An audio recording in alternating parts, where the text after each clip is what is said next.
How's it going, boys? Johnny Superb Man here, and it's time for another NHL 19 Shootout commentary.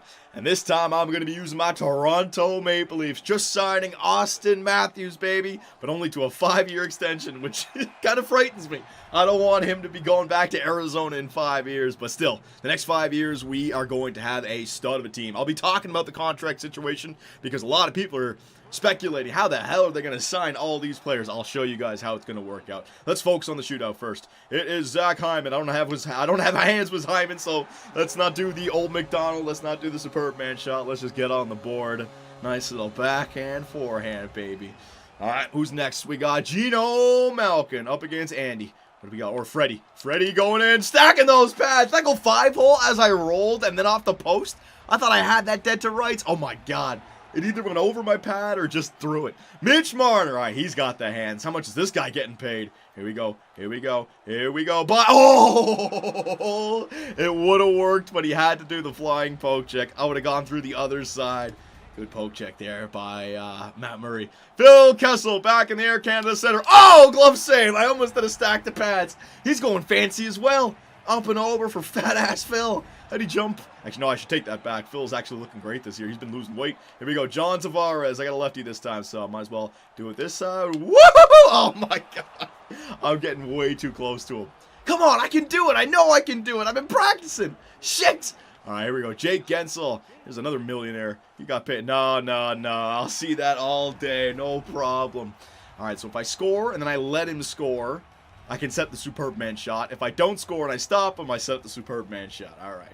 Here we go. The Dream, Nazem Kadri. All right. Now let's go back a little Zetterberg, shall we? Here we go to the outside and bingo, bongo, bango. Oh, Zetterberg, bye. We'll throw him off a little bit. Oh, that's it. Oh, I judged that one wrong. I should have been doing the Superb Man shot. Shit. All right, well, it doesn't matter. The Toronto Maple Leafs end up winning. Nazem Kadri with a beautiful backhand, forehand, backhand. Bye-bye, Pittsburgh.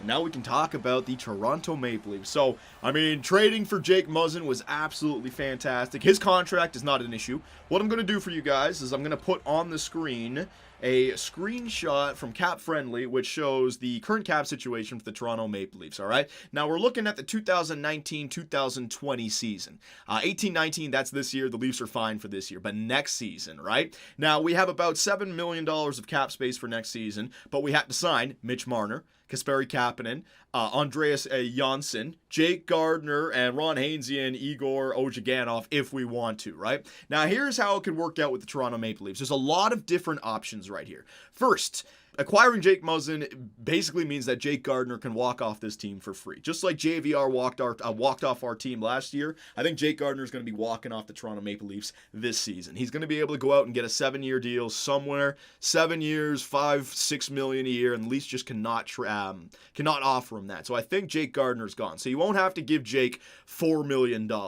Now, Nikita Zaitsev, we got to somehow get his freaking contract off our team. That was when Lou Lamoriello was the general manager. He was an unrestricted free agent after his rookie season. We were trying to build, so they gave him a 7-year deal. I don't think it's an unmovable contract. He'll only be 28 with 5 years left at 4.5. You got to try to find a team, maybe even have to trade Zaitsev in a second for a 7th, just unload him somewhere. But if you can do that, that's another $4.5 million. And after seeing Phaneuf and Clarkson traded, you can definitely trade away Nikita Zaitsev, right? So there's Jake's 4, there's Nikita's 4, there's 8.5 freed up right there. Patrick Marleau will be in his last year of his $6.25 million contract per year.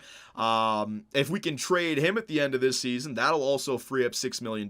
He's got a no-move clause, though. All right, so I don't know if that's going to be possible. But after that year, we should be fine. Now, here's the big swinging point. If we can't trade Marleau, if we can't trade Zaitsev, Gardner's gone, where are you going to find the money to get Marner back? I think William Nylander has to be the one to go. I think we're going to hold on to William Nylander as long as we possibly can, but if push comes to shove and we cannot afford the big three, Tavares, Matthews, and Marner, it's going to be William Nylander who goes. And if Nylander goes, that's freeing up $7 million. Marleau will be gone next season. Nikita Zaitsev, you'll be able to trade, 2 or 3 years from now. That won't be an issue. The issue comes from holding on to the big four, Tavares, Nylander, Matthews, and Marner. So to do that, we're going to have to move out Marleau and Zaitsev. Jake Gardner's not coming back. And if you can't move those guys out, then William Nylander, you have played your last year as a member of the Toronto Maple Leafs. So it really works out like that. The Leafs are looking for a Stanley Cup this season, but also not destroying their future. Jake Muzzin is going to replace Jake Gardner for next year. The young guys like Travis Dermott, they're coming up. So you got Morgan Riley, what's his name, Muzzin and Dermott. You got to find some other guys, but we have Sandin and Liljegren coming up in the minors. And then you'll have the big three going forward for the next 5 years. It's going to be interesting to see what Marner signs. He'll probably sign something similar, like a 5-year deal worth like 10.5 or 11 million, something around there. So we have to free up the cap space, but it is possible. But you can be certain that next year, guys like Kasperi Kapanen, Andreas Johnsson, and maybe even William Nylander will not be members of the Toronto Maple Leafs. So, you know, if you're going to trade those guys, what do the Leafs try to get back? You know, younger guys on one-year deals, guys like Jake Muzzin who have like 1 or 2 years left on a real good value for the team, or do we go with draft picks? It's going to be interesting. It's one of those good problems to have as a general manager. I've been a Leaf fan my whole life. I remember a time where, you know, our best line was Stajan, Grabovski, MacArthur or something like that, you know? So the fact that we have too many good players right now, as I said, is one of those good problems. So what do you guys think? What are the options for the Toronto Maple Leafs, and who do you think is no longer a Leaf at the end of this year? Let me know, and I will see you guys in the next one. Hey guys, Johnny here, and thanks for watching. If you enjoyed the video, give us a like, hit that subscribe button, and make sure notifications are on so you don't miss out on any new content. We also live stream on Twitch where I take days off my life for your entertainment. Sonny Gray, get out of it. You stupid pieces of I should have gone with Jose for Hernandez! Oh my God, pitching change. Fernandez, get your ass in there. Oh, I swear to God, baseball God just decided all over me. Grand slam, oh yeah. Make me miss the playoffs with a first-ranked team. Year 2, 30 games above 500, no divisional win, trip to the wild card. First inning.